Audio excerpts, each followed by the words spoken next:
It's important for us to realize that the Festival of Shavuos, of course, the day that we celebrate the receiving of the Torah, the revelation at Sinai, the Ten Commandments, it is not a discrete holiday.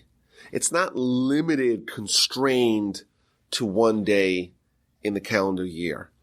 Our sages tell us that just as Rosh Hashanah, the first day of the year, sets the tone and the tenor for the year upcoming, everything that's going to happen to you is kind of set into motion on the day that kickstarts the calendar. Shavuos is the festival which is akin to the Rosh Hashanah for Torah. It sets the tone of the relationship that we're going to have with Torah over the course of the calendar year to come. And therefore, it's important for us to realize that the festival, it's not just one day to celebrate, it's a day to absorb the inspiration and the lessons that we're going to take with us for the year ahead. And in that spirit, I wanted to share several thoughts regarding the Book of Ruth and the lessons that it contains, and to try to identify the takeaway messages for Shavuos and the year ahead. Now, some of the ideas we've discussed briefly in the past, and even the ideas that we've discussed in the past, we're going to try to infuse them with some new insight, new light.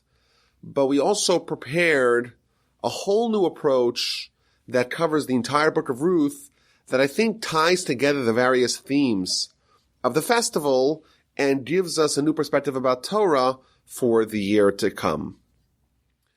Now, the Book of Ruth, it's a short book. It's got 4 chapters, and it doesn't immediately have a connection to the Festival of Shavuos. You know, it tells a story about a family, a wealthy family, lives in Bethlehem, a father, a mother, and 2 sons, and they decide to leave. There's a famine, and they want to leave. Our sages tell us that they were very rich, and there were too many people who needed their help, and they couldn't deal with it, and they said, you know what, we're out. And they travel east, they cross over the Jordan, and they go to the land of Moab. And in the land of Moab, the 2 sons marry into Moabite royalty. They marry 2 princesses, Ruth and Orpah. Now, things very quickly sour on this family. They lose their money. The father dies, and the 2 sons die, and you have Naomi, the mother, the widow, and her 2 daughters-in-law, Ruth and Orpah, also widows, and they don't have anything, and they decide to head back to Israel, head back to Bethlehem. The famine has subsided, and maybe they'll get help. Maybe they'll get what they need back in Israel. And maybe the critical part of the story is what happens next. Ruth, Orpah, Naomi, they begin to head back. But then Naomi starts to discourage them, dissuade them. Stay here, you're Moabites, you're princesses. Stay where you're more comfortable. Go back to your family, go back to your religion. Stay here. And then the paths diverge. Orpah says, okay. Eventually she accedes to Naomi's guidance, and she goes back. And Ruth, she persists, and she stays with her, and she travels with her back to Bethlehem. And in Bethlehem, they're trying to figure out how to get food, and they're trying to figure out how to get redemption, namely how to find a relative to marry Ruth and to provide a legacy for her deceased husband who passed away without any children. Eventually, the wealthy landowner, very old landowner, Boaz, marries Ruth, and our sages tell us that they were together for exactly 1 night, and then he died. But would you know it, Ruth becomes pregnant, and she has a son, and that son has another son, and that grandson has another son, and that's one of the most important people in Jewish history, and that is King David, and that is how the book ends. The last word of the book is David, the great-grandson of Ruth. And of course, everyone's trying to figure out what is the connection between this really interesting and poignant story about this great heroine, Ruth, and the fact that she's the matriarch of David and the Davidic dynasty, the monarchy of the Jewish people. What's the connection between this book and the Festival of Shavuos? And of course, there's many different ideas and lessons that have been proposed to reconcile this question. So one idea that I heard from my grandfather is that Ruth, she is a convert. Moreover, we learn a lot of the laws of conversion from Ruth. And my grandfather speculated, well, Sinai is also a mass conversion experience. And in fact, the laws of conversion are partially learned from Sinai, what happened at Sinai, and partially learned from Ruth. And thus there is some sort of intimate connection between what happened to the Jewish people, what they underwent at Sinai, the prep for Sinai, and the experience of Sinai, and what Ruth heralds and what she represents. And in fact, the law tells us that the Jewish people, they became Jewish. They entered the covenant with three things. Number one, they had circumcision. Number two, they immersed in a mikvah. They immersed in a ritual bathwaters. And finally, they brought a sacrifice. And that is what happened to the Jewish people historically at Sinai. And the Rambam explains what happens when by the Exodus, they had the paschal offering, the ritual paschal offering, and at that time, if you were uncircumcised, you couldn't participate, so everyone's circumcised. A few months later, everyone bathed before Sinai, and that's the equivalent of going into the mikvah. And also at Sinai, there was a sacrifice that was done, and those three steps provided the processes, the procedure, the protocol for conversion. And similarly, tells us the Rambam, in the future, for generations, when someone wants to convert, they want to join, they too have to follow this three-pronged process, circumcision and immersion in the mikvah, and bring in a sacrifice. So there's a very deep insight, I think, that's being conveyed here. When someone converts, in effect, it's a reenactment of Sinai. There is this acceptance of Torah, and as a result, there's this eternal transformation. As a result, the Jewish people, they started off this story as a nation that's similar to all other nations. Yes, they have great forebearers, and yes, they have a bright destiny, but ultimately, they weren't Jewish yet. They weren't God's people. That relationship wasn't cemented. They had to undergo this process. And this process, the climax of this process, is Sinai. And then we're told this could be kind of put in a bottle. You could encapsulate this process, and it could be repeated in the future. And I think for us, the takeaway is, just as when someone converts, our sages tell us that a person who converts, they have a clean slate. They're like a child that was born. They're free of sin. They've been cleansed. They start anew. So too, we just kind of relived, or we are reliving our conversion every Shavuos, and so too we start the new year of Torah with a clean slate. So that's, I think, one idea that's been suggested to understand the very deep connection between what's happened to the Jewish people on Shavuos, the Sinai experience, and the story of Ruth and what she represents. That's one idea. A second idea, and again one that we've mentioned briefly in the past, is that Shavuos in Sinai, that was the time where the Jewish people accepted Torah. And by doing that, they opted for one way of living in lieu of a second way of living. They were idolaters, and they abandoned that. They were like the Egyptians, and they departed that, and they adopted a new way of life. They forfeited their previous identity, and they embraced a new identity. And here we see Ruth doing the same thing. She descended from royalty. And she had the easy option to stay home, to stay as a Moabite princess, and to stay where she was more comfortable. Yet what did she do? She forfeited it all for Torah. And thus she embodies the commitment that was done at Sinai.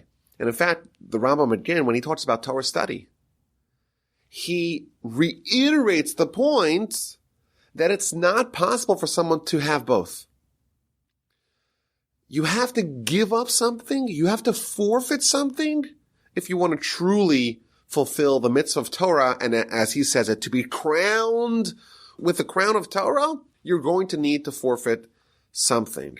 And I think Ruth, she really is the paragon of that. She forfeited everything, her family, her comfort, her homeland. She gave it all up for Torah, for the Jewish people, for her faith. And thus, she teaches us how it's supposed to be done. And I want to maybe take this to a deeper level. It's really interesting. If you read the story, you find two sisters-in-law. According to the Medrash, they're actually sisters as well. They're two princesses. And they've spent 10 years with this Jewish family. Of course, their husbands have died. Their father-in-law has died. But obviously, they've been changed from this experience. And now the mother-in-law, Naomi, is going back to Israel. And both of them are inclined to join. It's an amazing thing. They're willing to give up their comfort, their royalty, for Torah, for the Jewish people. But what happens? This is described at the very beginning of the Book of Ruth. They start heading with her, and Naomi starts to push them away, to repel them. You did kindness with me. You did kindness with the deceased. The Almighty is going to repay you. Go back home. Go back home. They kiss. They have a very emotional parting. Go back home. So she starts deflecting them, pushing them away. And both of them insist on staying with her. No, we're coming with you. Both of them are committed to the cause. But again, Naomi pushes her away. Don't come with me. What do you expect? I'm going to have more kids now? I'm old. I'm not going to have any more kids. And even if I do have kids, how long is it going to take for my kids to grow up to be marriageable material for you? Well, why are you sticking with this old widow? What do you want from me? Can I possibly mother another son or two more sons for you to marry? It's not going to happen. Just go back to your family. Go back to your home. Go back to where you came from. And again, there's crying. And again, there are hugs and kisses. And Arpa says, shalom, ciao, I'm out. But Ruth, she persists. And again, Naomi tries to send her home. Look, your sister-in-law, she went back. She went back to her land, to her nation, to her gods. Follow her. And what does Ruth respond? Ruth says, don't mention it again. I'm not leaving. Wherever you go, I go. Wherever you sleep, I sleep. Your nation is my nation. Your God is my God. Where you die, I die. Where you're buried, I'm buried. Only death is going to separate us two. When she makes that statement, she's demonstrating that she is totally in. And there is nothing that you could do to change her mind. The only thing that will separate the two, Ruth declares, is death. That's it. We see something very fascinating and very powerful, I think. Two people are both insisting that they want it. They both want it. Arpa wants it. Ruth wants it. And you know what? Naomi tries to push them away. And they say, no, we want it. We're coming with you. But then she ups the ante. And she says, what are you going to get out of this? Just go back home. It's so much simpler like that. And what happens? Arpa yields. She gives in and she goes back home. And no matter how much Ruth is deflected, no matter how much Naomi tries to push her away, she says with such finality, with such determination, with such commitment, there's nothing you could possibly say or do. I am totally on board. Where else have we seen such commitment? I think that is the idea of Shavuos. The Almighty presents the Jewish people with Torah. And then Talmud tells us that he went to every other nation. And every other nation says, well, let's evaluate it. Every other nation says, let's look at the pros and the cons, and let's make an informed decision. And the Jewish people say, Na'aseh v'nishma. We are in 100%, even though it's illogical, even though it doesn't make sense, even though we don't know what's in it, we're in. The determination that kick-started Sinai is embodied with Ruth. And the reason why she's the great heroine is because she mustered up the tenacity, the courage, the fortitude to say, whatever comes, come what may, I'm in. I'm on board, and nothing's going to change that. The only way to do it, you'll have to shoot me. You'll have to shoot me. The only way that you can get rid of me is if I'm dead. I had a very interesting thought. The Midrash tells us that Ruth lived a long time. Her husband for a night, Boaz, died, but she became pregnant, and she had a son, Oved, who had a son, Yishai, who had a son, David, who had a son, Solomon. Many generations already we know that descended from Ruth. The Midrash tells us that Ruth lived to see Solomon crowned. So not only did she live her son's lifetime, Oved, Yishai, Jesse, David, Solomon. She lived a very, very old, very, very old, long, fruitful life. And she witnessed not only her great-grandson David crowned and 40 years ruling, her great-great-grandson Solomon, she witnessed him crowned as well. And the question that I had is, why does the Midrash need to tell us this? Why did they need to tell us, that she witnessed Solomon being crowned? So here's my solution. The Talmud in the Book of Shabbos tells us that when the Jewish people said, Na'aseh v'nishma, we will do and we will listen, and they preempted their commitment to action before they actually knew what was in it. At that time, the Almighty sent 600,000 angels, and each one of them holding 2 crowns, and placed these 2 crowns upon the Jewish people. Each one of the Jewish people, one for Na'aseh, one for we will do, and one for Nishma, and one for we will listen.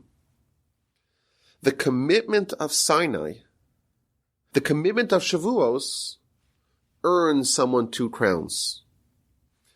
Ruth, she is the embodiment of this total commitment. Na'aseh v'nishma, we're in. Come what may. She represents Shavuos even though it's many centuries hence. And therefore, it's fitting that she too is also rewarded with 2 crowns.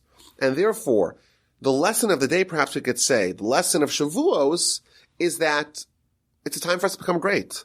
But the way that we become great is to have the commitment of the decision of Ruth. And that will be the full reenactment of Sinai, and that will result in us getting, so to speak, the 2 crowns. Ruth deserved the 2 crowns, and therefore the Almighty made it. She's going to witness both David and Solomon being crowned. There is a very interesting teaching in the Talmud. The Talmud tells the backstory of Rabbi Akiva. Rabbi Akiva became one of the most important figures in Jewish history because at the time where all the Jews were being massacred and all the sages were being killed and Torah was being very vulnerable, Rabbi Akiva rebuilt Torah. And in fact, the Torah that we have today, the oral Torah we have today, comes via the line of Rabbi Akiva. But he did not have very auspicious beginnings. The Talmud tells us that at the age of 40, he was still an ignorant shepherd, and he knew nothing. He didn't know how to read.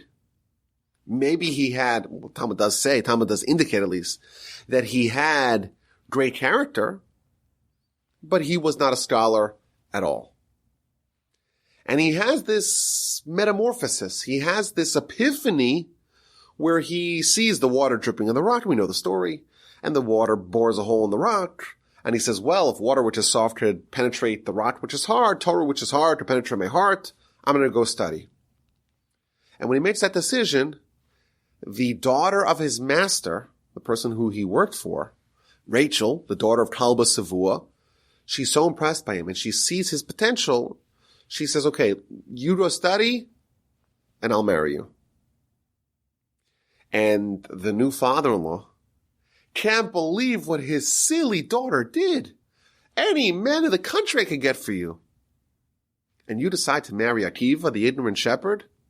And promptly, he makes an eder. He makes a legally binding vow that she cannot benefit from his assets.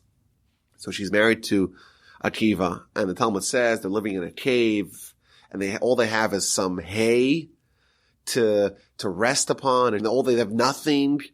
And then the Almighty sends Elijah the prophet as a beggar, coming and saying, do you have any hay that I could borrow? And that gave him a little bit of inspiration. Look, there are people who have even worse than we do. At least we have hay, and they don't even have hay. But anyhow, the story has a very happy ending. Eventually, Akiva goes to study, and this Akiva, the ignorant shepherd, becomes Rabbi Akiva. After 12 years, he has 12,000 students. After 24 years, he has 24,000 students, and he comes back to his hometown. At this time, he's recognized as the greatest sage of the land. And the whole community throngs to go visit the great sage. And the Talmud tells that his wife was there. No one knew that she was his wife. She has to elbow her way to the front. And the students say, what are you doing here? And the Rabbi Akiva responds famously, Sheli v'shelachem shela. My Torah, your Torah is really her Torah. She sent me here. And then he has an audience with his father-in-law, Kalba Savua. His father-in-law does not know that this Akiva, the greatest sage of the land, is actually his son-in-law. He's disowned his family. He's disowned his daughter. He's not interested in them anymore. But now in his old age, he regrets it. And he wants to reconnect with his daughter.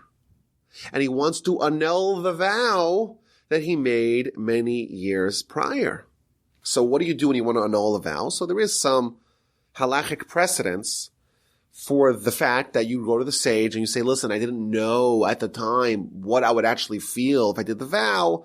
I didn't know how bad I would feel to disown my daughter. Can I annul the vow? And Rabbi Akiva says, well, would you have made the vow if your new son-in-law that you despised, if you knew that he would go study Torah? So Kalba Savu, the father-in-law, responds, well, if I knew he would study even one Mishnah, even one law, I'd be okay with him. So he says to him, okay, nice to meet you. Shalom Aleichem. I'm your son-in-law. I know more than one Mishnah. And the vow was annulled. That's the Talmud.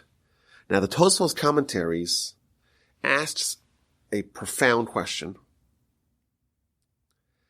They say that yes, there is this halachic carve-out to annul a vow.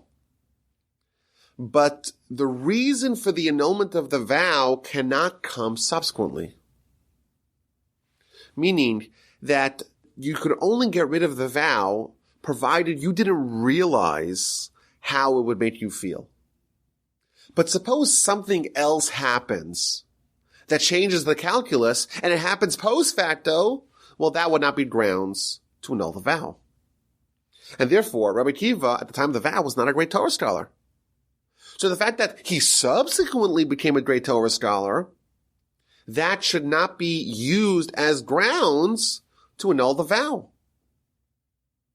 And the Tosfos gives a very important answer. It's relevant to our subject. Tosfos says, yes, indeed, Rabbi Akiva was not a Torah scholar at the time of the vow. But you know what he did have? He had already made the decision to go study. The decision he did make.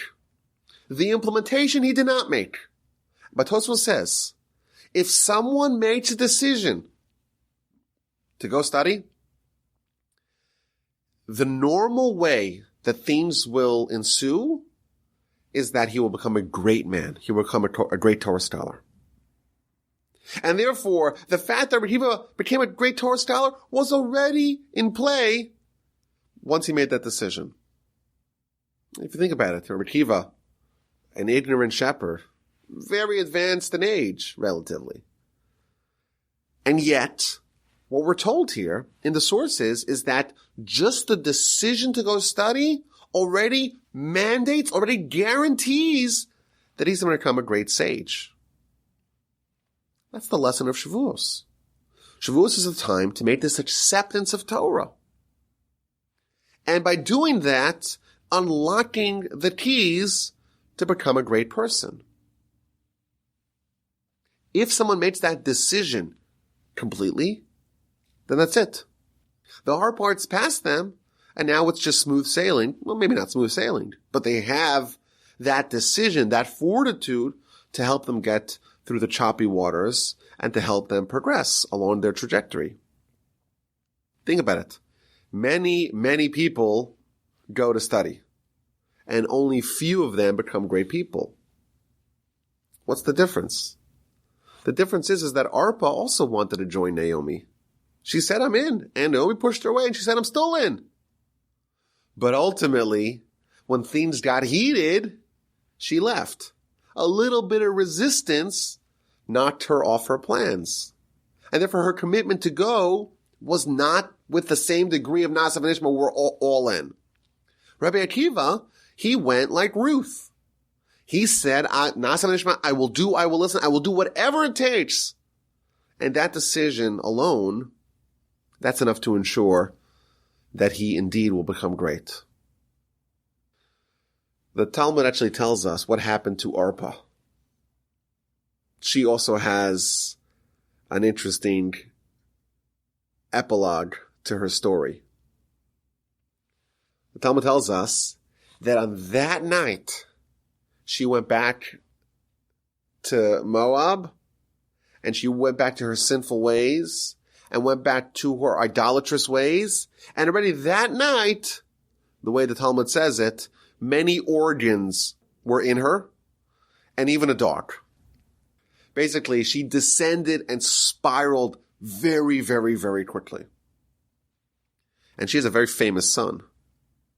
Her son is actually Goliath, the evil monster who wants to kill as many Jews as possible. And isn't it interesting? Two sisters-in-law. They start off the same way. Sisters-in-law. Both of them are in. Both of them want to join the Jewish people. One has the Ruth commitment, and one doesn't. And isn't it interesting that their paths diverge so sharply that Ruth's heir, David, and Arpa's heir, Goliath, are on totally polar opposites of the spectrum and are, in fact, these rivals representing the different halves of these trajectories. And what's the difference? The difference is one had a decision that was kind of flaky, and one's decision was so ironclad, you're going to need to shoot me if you want to get rid of me. That's it. That's Ruth, and that's why she married David. I want to speculate. This is me speculating. How is it possible that Orpah, the other sister-in-law, the other sister, she ended up so bad that it wasn't like she, gradually went back to her idolatrous ways and things ended up okay. Ruth becomes this great heroine. We have a whole book that we read about her. She's the grandmother, great-grandmother of David and the matriarch of Messiah. There's almost no greater honor that someone could possibly have. And her sister was only slightly different. She also wanted to do that, but she went south. Maybe we could speculate that when someone has a desire, they have good intentions, but they're not ironclad. They're not actualized in that way. It actually is going to backfire and end up worse. Maybe, this is me speculating, maybe if Arpa said, you know what, you're right. She didn't halfway it. She didn't say, you know what, let me come. And after she was pushed away once, she said, let me come nonetheless. She made a decision halfway. She said, I want to come with you. She came. She was pushed away. She persisted, but then she was pushed away and she left. Half commitment is actually worse than no commitment at all. Maybe when someone kind of has the inspiration, has the good intentions, but ultimately that does not prevail, that's actually going to backfire very quickly and going to result in the complete opposite. Because you had the good intentions, you were kind of halfway home, but you didn't bring it to the finish line. And not bringing it to the finish line is worse than not getting started at all. Maybe. That's the speculation. So we have two ideas over here. We have number one, the idea that Ruth embodies conversion, which is the transformation that happens at Sinai. And also we have the idea that Ruth, she embodies the decision that has with it the commitment that's so ironclad, that's so bulletproof that it will ensure that greatness will ensue. And that, of course, is what the Jewish people said at Sinai. Nasav and Ishmael were in 100%. And therefore, we read her story, we channel her story to get in the zone of what it takes for us to become great. I want to suggest a new approach, an idea perhaps that permeates the whole book, and I think it relates, it dovetails really nicely with the ideas that we've shared. Of course, the heroine of the story is Ruth. And like we said, she's a Moabite princess, and she converts to Judaism and eventually becomes the antecedent of David. What do we know about her pedigree? What do we know about Moabites? And what do we know about Ruth's antecedents? It's really interesting that the more we study about Ruth's background, the more we should be surprised by her character. The origin of the Moabite nation is very ignominious. In fact, it's told in chapter 19 of Genesis, after the Almighty turns over the cities of Sodom and Gomorrah, Lot is left with his 2 daughters. His wife was on the journey, but that ended up quite saltily for her. His married daughters, they remained in Sodom and Gomorrah, and he has just him and his daughters. And they're in a cave, and they're convinced that the world is over. And these 2 daughters, they discuss with each other, there's no men in the land to marry us, and we have to repopulate the world. And there's only one man, and it's Lot, our dad.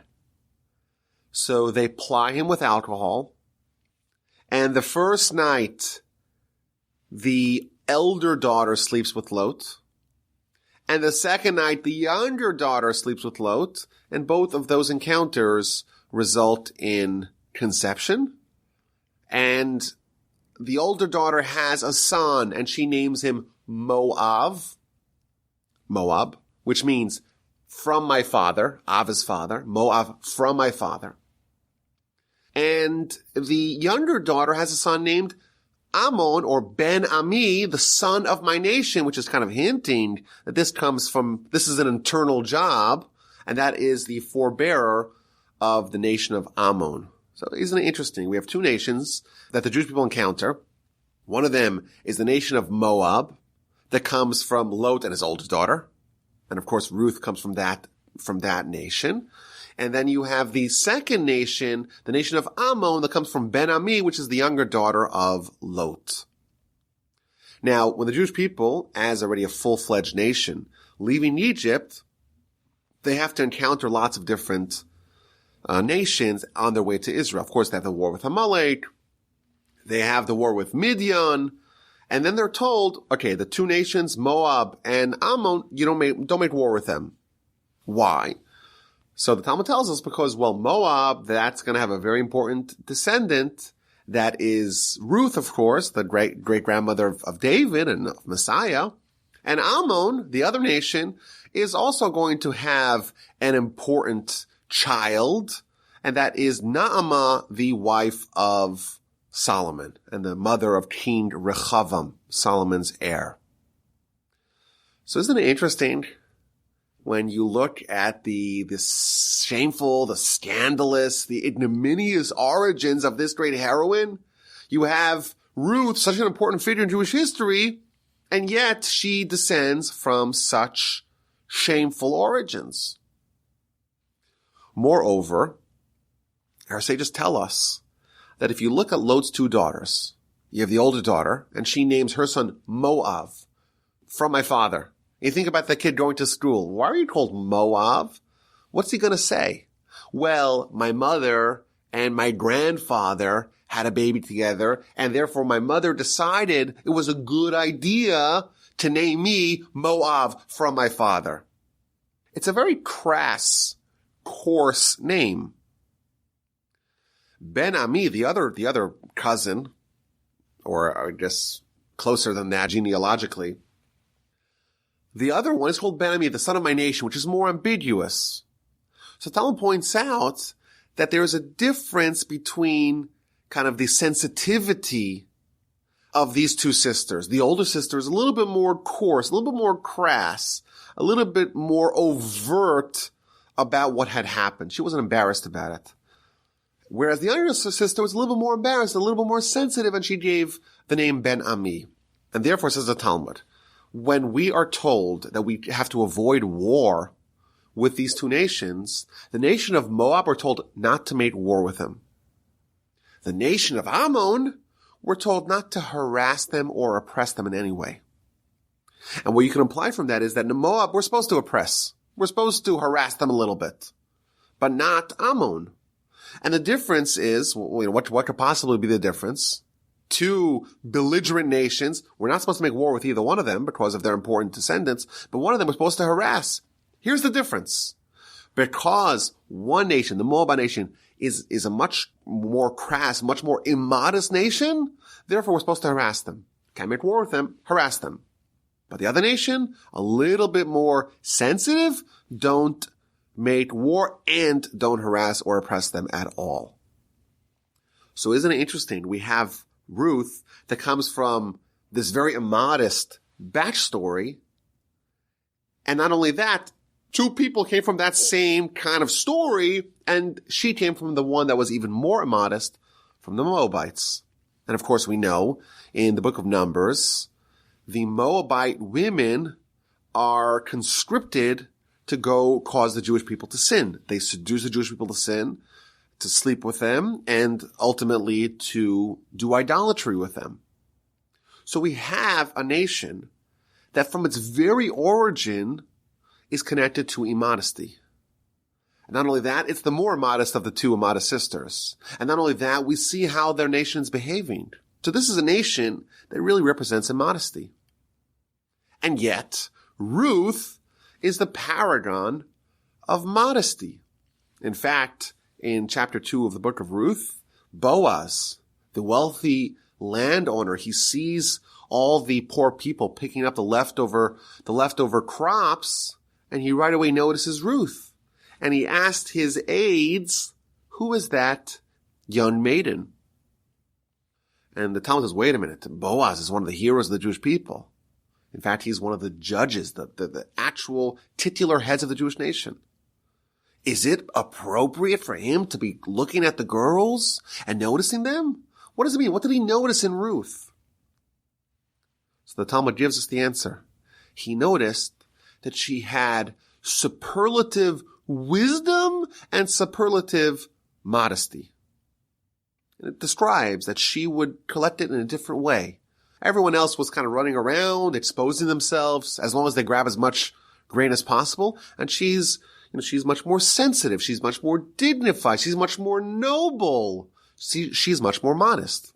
And the Midrash adds, all the other women would lift their skirts and run around and exposing themselves. All the other women would flirt with the farmhands. And Ruth doesn't do any of that. So Ruth symbolizes modesty. And here's the question.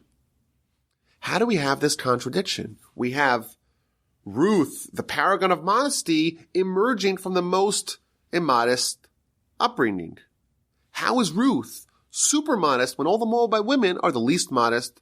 And in fact, of the two sisters, the daughters of Lot, she comes from the one that's even more immodest.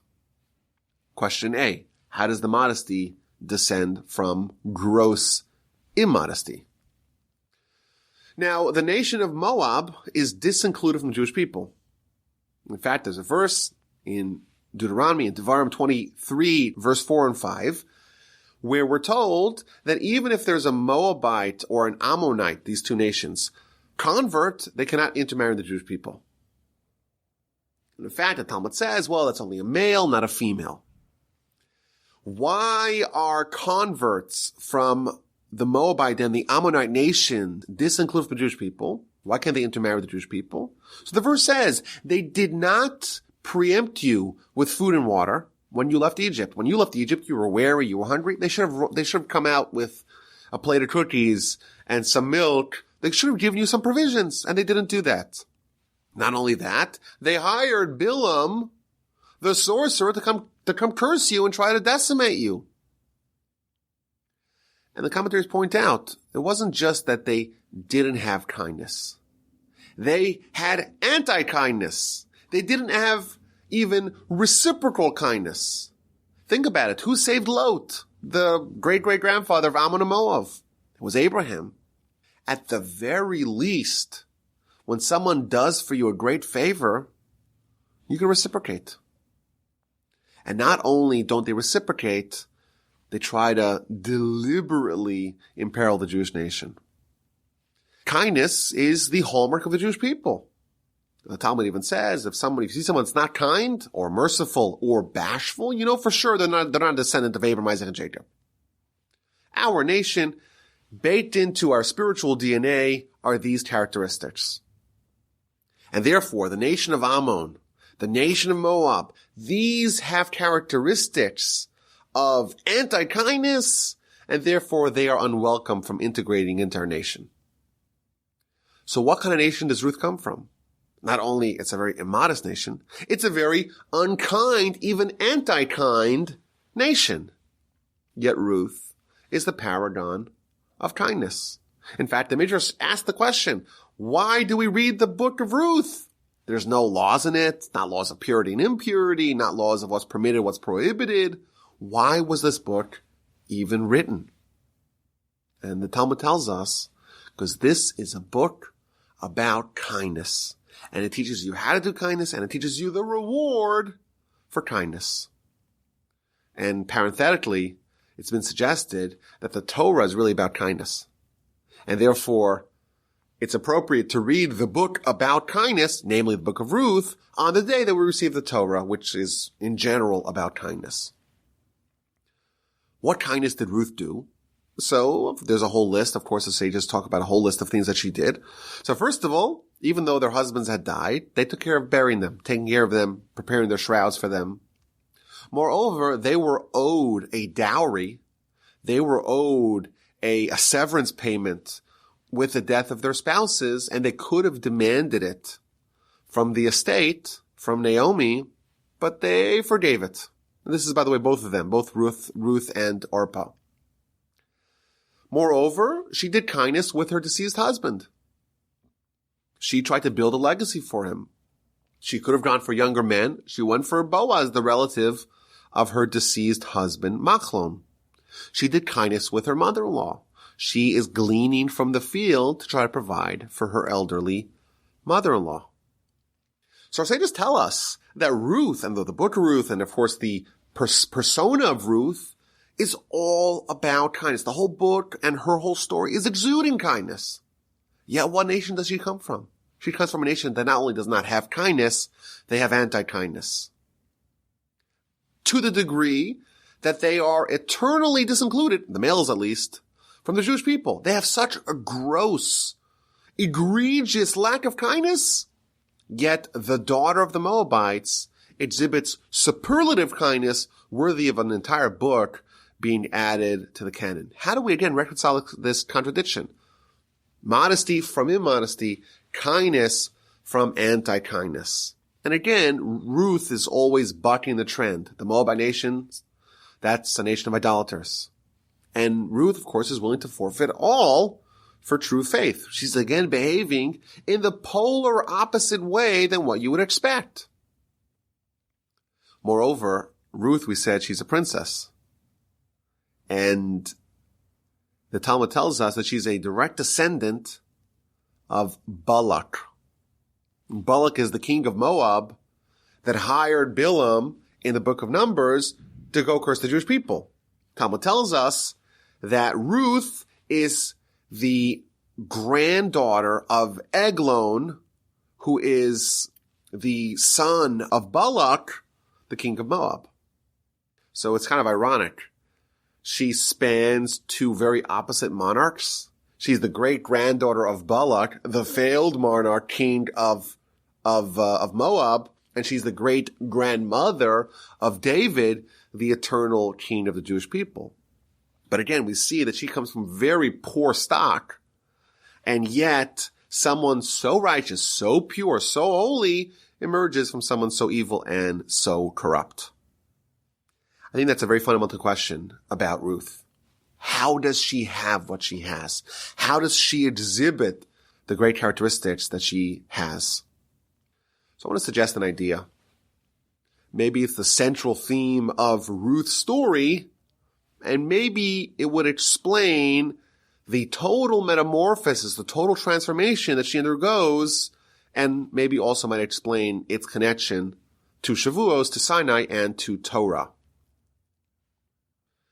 Our sages tell us that even though her antecedents, we spoke about Lot's daughters, the Moabite nation in general, Balak, all of her antecedents are all corrupt. Yet our sages tell us there was a kernel of righteousness and holiness and kindness and modesty in each one of them. So let's start with Lot, the great-great-great-granddaddy of Moab. Lot, we're told, had an association with Abraham. In fact, when Abraham is trying to quell the dispute between his shepherds and Lot's shepherds, he approaches Lot and tells him, there shouldn't be a battle between us. After all, we're brothers. And they were, of course, related. But Rashi there tells us that they had a similar visage. What this means is that there's some overlap, there's some similarity between Abraham, one of the greatest people that have ever lived, and Lot, not that great of a character. Abraham, of course, represents kindness, and Lot, to a certain degree, also had some kindness.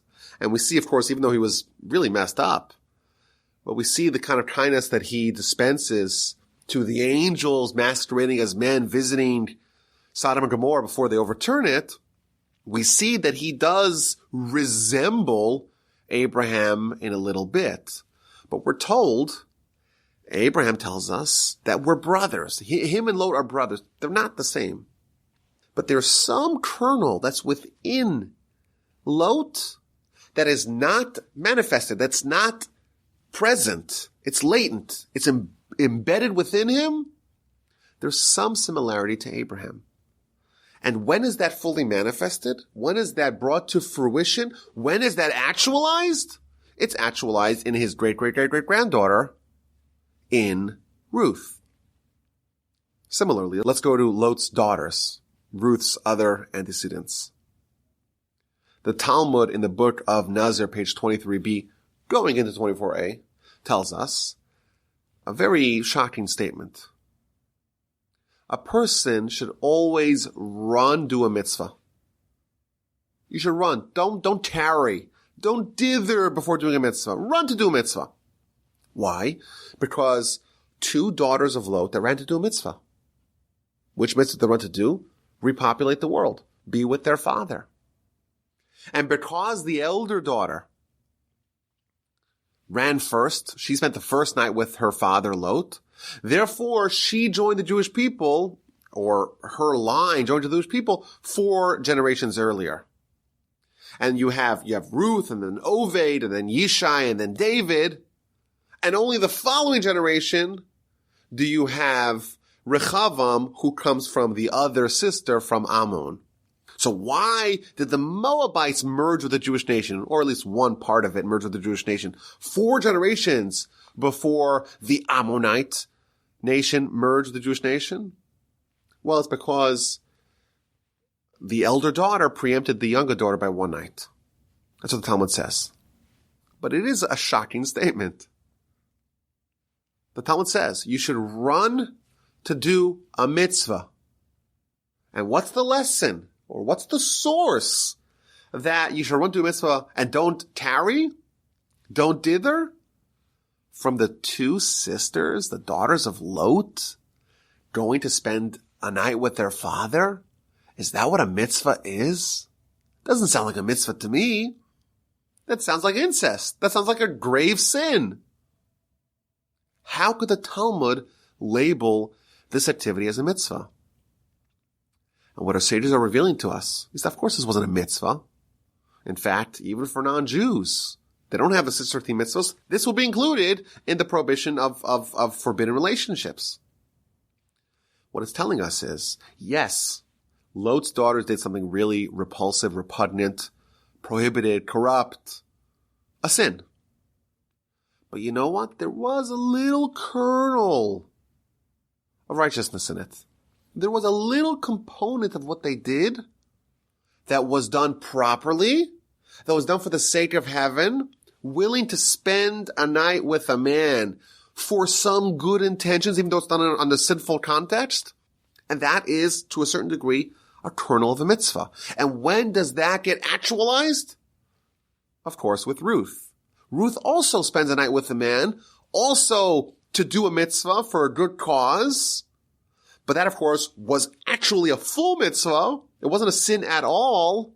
And that good intention, so to speak, is baked in to the recesses, so to speak, the abyss of the character, and then it comes out to fruition with Ruth. So we see Lot has some kindness. It comes out with Ruth. His daughters have a little bit of righteousness, a mitzvah, if you will, and that also comes to fruition with Ruth. What about Balak? Balak is maybe one of the worst villains of all time. Is there anything redeeming about him? The Talmud tells us that yes. And again, this is another shocking statement from the same page of Talmud in the book of Nazir 23b. Rabbi Yehuda says in the name of Rav, a person should always do a mitzvah and study Torah, even if it's not with pure motivations. Why? Because when you do some things with imperfect motivations, eventually it will lead to doing something with good motivations. And what is the source? What is the example of someone who did something with bad motivations, but it ended up okay? That is learned from Balak. Why? What did he try to do? He tried to do a mitzvah. What mitzvah did he do? Well, he brought 42 sacrifices. When did he bring 42 sacrifices? When he's hiring Bilam to go curse the Jewish people. He did a mitzvah. Of course, the intentions were very not noble, but you know what? It ended up pretty good for him because he got Ruth as his descendant. It's an amazing idea here. Cursing the Jewish people. Attempted genocide. It's a mitzvah, albeit with imperfect intentions. That's a mitzvah? You brought sacrifices? That's a mitzvah? Again, there's a very deep idea here. No one is claiming that Balak was righteous. No, he was a wicked person. He was, again, a tyrant who tried to genocide the Jewish people. But you know what? His evil, he did with a mitzvah. His evil, he did with sacrifices. Other people did evil. Haman, other people did evil without a mitzvah. And he did it with a mitzvah. There was some slight scintilla of a kernel of righteousness that existed within him. That again is latent, is hidden, and is actualized, is brought to the forefront, is manifested with Ruth. Of course, this is a very powerful lesson for us. If that's considered a mitzvah, looks like we're in good shape, trying to curse the Jewish people, you did sacrifices. If that's a mitzvah, and that will eventually yield something really good, well then, looks like, of course, if we do an actual mitzvah, and maybe our intentions aren't so noble, but you know what? It's incredibly good because eventually it will yield something perfect. But what the sages are revealing to us, that even Balak, even trying to do genocide, there was something different about this tyrant, about this villain, than all the other villains. He did it with a mitzvah. And that little kernel of holiness, of righteousness, flows all the way to Ruth when it explodes, when it flowers into one of the great heroines of Jewish history. Back to our original question. Where does Ruth come from? Where does this holiness emanate from impurity? Where does this modesty come from total gross immodesty? Where does the kindness, how does that descend from the anti-kindness? How does David come from Balak? Well, what our sages are revealing to us is there was something within her people, within her nation, that was righteous, that was modest, that was kind on the smallest scale possible.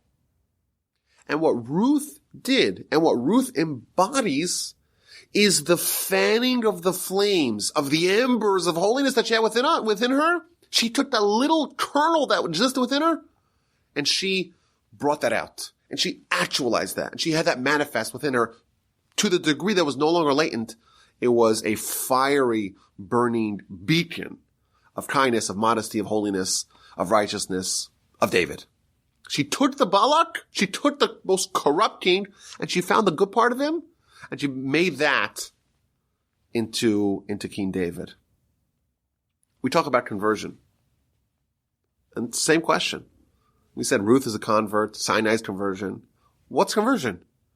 You have someone who does not have a Jewish soul. And somehow there's this total transformation. We talk about Messiah. We talk about King David. King David, of course, is the standard for Messiah. What's Messiah? Taking the world, the corrupt world that we have today, and making it all righteous? How does that happen? It happens the way Ruth happens. Everything has some flicker of holiness in it. And Ruth teaches us how to take the latent flicker, it could be the tiniest flicker of holiness, take that little spark and convert that and fan that into being a great fiery beacon. And maybe this kind of wraps together or connects, unites the various ideas. It says conversion is about Sinai, conversion is about Ruth, and that's maybe the lesson. We talked about Nasav and Ishma, we will listen, the decision. Maybe what it's revealing to us is the total transformation of Ruth. How she was able to actualize the small flickers of holiness that she had within her. That was because she made the courageous decision. The Nasav and Ishma, we will listen. That is what converted the flicker into a beacon. Rabbi Akiva, I say this, tell us. You go study, that's it. You become great. But wait a minute. What if someone is not supposed to become great? What if they don't have any greatness within them? How can you say they're just going to study, making that decision, saying Nasav and Ishma, we will listen? How could you say that that's going to result in you becoming great?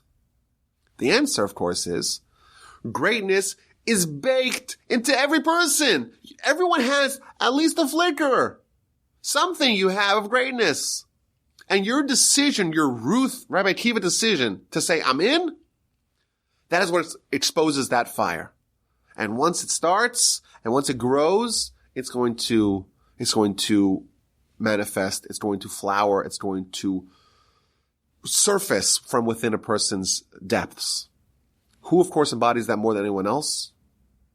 That's, of course, Ruth. And the Festival of Shavuos is about connecting to the internal kernel of holiness that we all have within us. And you know what? If we're descendants of Abraham, Isaac, and Jacob, we don't need to find a flicker. Oh, Lot had some similarity to Abraham. Oh, his daughters who did a terrible sin, there was some modicum of righteousness associated with it. Oh, Balak, yeah, he tried to kill a whole nation, but you know what? He did a mitzvah as well. Ruth had a really tiny flicker. That's what she had. And even that tiny flicker could result in King David, Messiah, in this whole book, and all that kindness and all that modesty. If she could do it, what about us? What kind of flame do we have within us?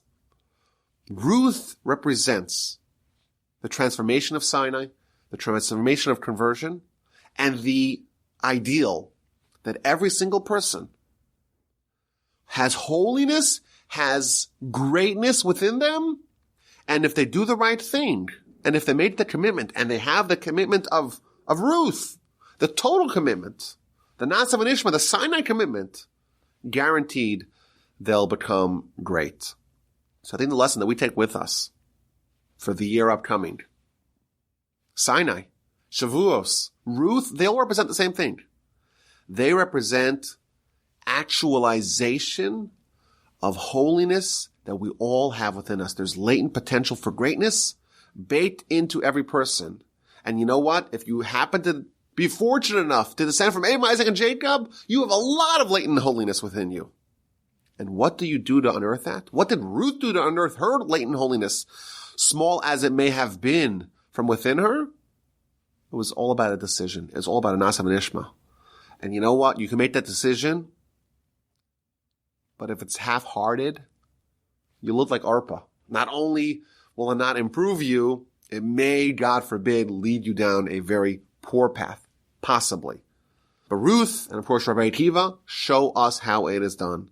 That's the lesson of the day. On this day, we say, this is the day that takes the ordinary people and makes them transformationally great, because every person has that ability within them. When Tosfos talks about Rabbi Akiva going to study, it doesn't qualify and say, well, some people, when they go study, to become great. Every person. If you are alive, if you have a soul, you have more holiness than you could possibly even fathom. You have greatness beyond what you could possibly even concoct in your wildest imaginations. If Ruth could do it with her decidedly checkered past, shall we say.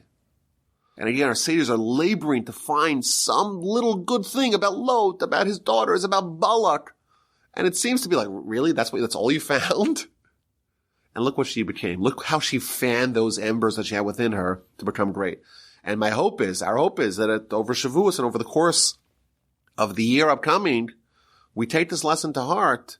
We identify the holiness that we have within ourselves. We make the commitment to unearth it. And if we do that, it too will take hold. And once the fire is fanned, it's going to grow and progressively influence us and surface, and we too will hopefully become great. My email address is rabbiwolbe@gmail.com. You can always email me with any questions or comments.